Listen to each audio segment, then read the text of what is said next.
Gosip memang selalu mengiringi kehidupan Ayu Ting Ting. Namanya hampir tiap hari menjadi buah bibir media. Ayu pun akhirnya menjadi kebal terhadap gosip, namun ia selalu tegar dan fokus menjalani karirnya. Semangat Ayu tentu tak lepas dari kehadiran Bilqis buah hatinya. Ayu selalu berusaha memberikan yang terbaik bagi putrinya tersebut. Bahkan ia mengatakan jika seluruh hidupnya kini semata-mata untuk kebahagiaan Bilqis. Dalam sebulan terakhir ini, Ayu tengah berusaha mengembangkan bakat seni dalam diri Bilqis dengan mengikutkannya pada latihan balet. Dan dikatakan Ayu kalau balet menjadi tema hidup Bilqis sekarang ini.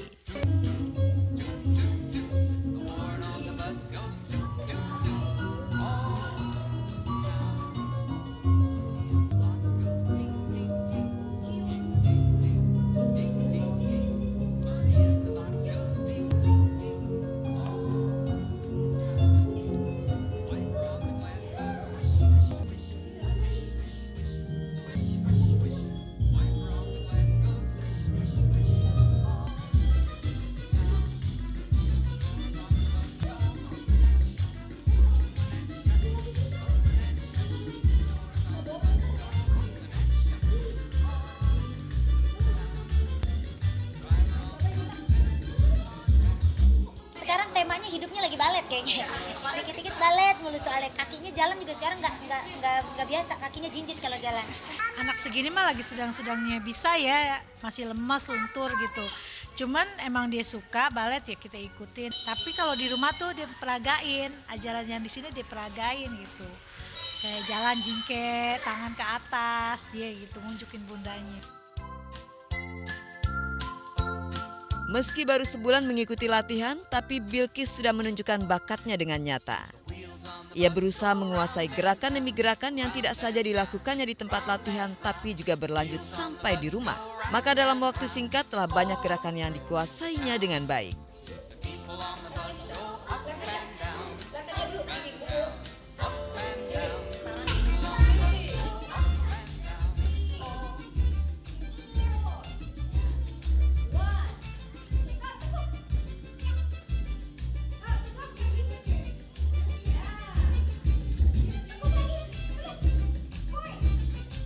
Iya, emang kan anaknya nggak bisa diem. Anak terlalu aktif banget gitu.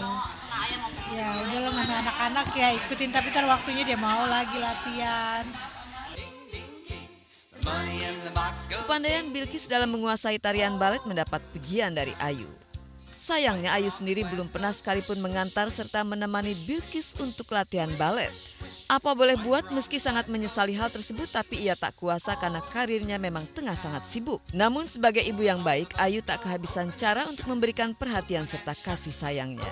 Di sela-sela rutinitasnya, Ayu selalu menyempatkan diri untuk melakukan video call dengan Bilqis. Hal itu ia lakukan untuk melihat proses tumbuh kembang Bilqis dari dekat. Dadah Bunda. Bye Bunda.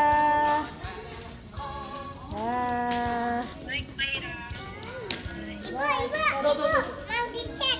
Mau dicek Bunda katanya. Apa nih? Iya, maunya red Bunda. Kita red Bunda. Tuh, bilang sama Bunda. Tadi catat sama Bunda. Bilang Bunda. Bunda. Hah? Bunda apa?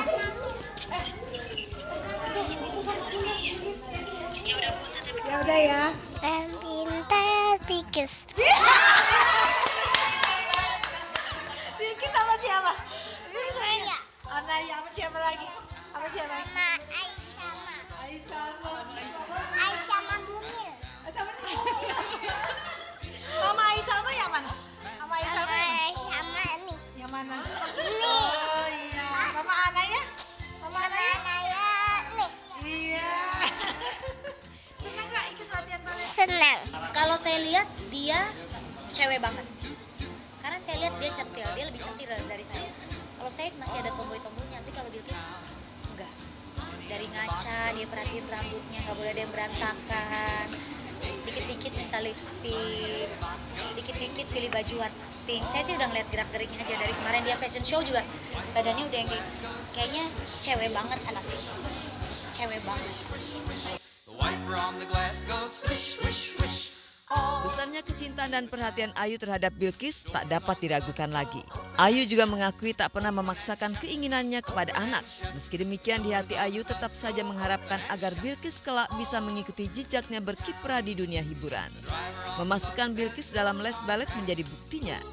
Bahkan jauh-jauh hari Ayu pun telah memperkenalkan cara bermain piano kepada Bilqis. Ayu membuktikan diri jika gosip tak menggoyahkan perhatiannya serta pada kesuksesan karirnya. Kayaknya musik ya. Musik. Soalnya di rumah main piano terus dia. Gitu kalau di rumah. Bilqis emang bisa main piano? Bilqis bisa main piano? Bisa. Lagu apa? Bunda. Kalau dia mau jadi model, kalau tingginya cukup nggak apa-apa. Nggak ada yang larang juga. Boleh aja. Saya sih kalau anak minta apa juga, ya udah saya turutin, yang penting baiklah buat dia. Usai perceraian dan kisruh rumah tangganya dengan Stuart Collins, ia kembali diterpa isu tak sedap. Risti dikabarkan membuat status di sebuah akun media sosial yang menjelek-jelekan ulama. Rumor dari akun palsu itu melengkapi kabar yang menyebutkan kalau ia siap melepas hijab demi mendapatkan pekerjaan. Iya, ya Allah, ya buat aku pribadi sih ya transfer pahala ya mudah-mudahan. Cuman memang apapun itu kan kita harus klarifikasi gitu. Jadi aku juga kaget. Pertama kemarin itu ada pemberitaan dibilang Risti mau buka jilbab. Jadi orang-orang di sosial media follower heboh gitu. Akhirnya klarifikasi bahwa itu nggak benar supaya mereka tetap tenang, karena kadang-kadang kitanya mampu menyikapi orang-orang yang lebih sayang dari kita tuh panik gitu kan, jangan lepas jilbabnya ya Allah gitu. Mereka pada panik. Aku cuma bilang insya Allah istiqomah. Yang kedua, dalam keadaan kondisi kemarin, pemilihan kemarin yang pertama itu, sebelum perputaran kedua, aku ini kan nggak pakai akun Facebook. Facebooknya hanya dipakai di fanpage. Tiba-tiba ada yang menggunakan nama Risti Tagor, dan di situ kata-katanya adalah gini, mendingan pindah aja dari Islam gara-gara Habib bla bla bla bla bla. Itu yang pertama. Dan aku pribadi, ngeri sekali mengajak orang-orang untuk murtad gitu kan. Jadi aku mengklarifikasi bahwa itu sama sekali tidak benar. Hantaman kabar tak sedap itu tak membuat Risti bergeming untuk melaporkan pembuat akun palsu tersebut. Risti yang pernah 2 kali mengalami kegagalan pernikahan ini pun hanya berusaha mengklarifikasi isu tersebut dan tak mau memperpanjangnya ke ranah hukum. Biarin aja, mereka begitu mungkin karena keimanannya tidak sedekat itu sama Allah. Mereka tidak tahu bahwa ada hukum yang lebih luar biasa, itu hukum Allah. Jadi aku cuma bilang sikapi dengan biasa aja sih. Yang penting klarifikasi supaya orang-orang jangan sampai ada yang ikut-ikutan setuju sama kata-kata itu gitu kan. Mau ngapain diperpanjang. Kalau misalnya kita tanggapi memang itu maunya mereka, jadi just let it flow aja sih.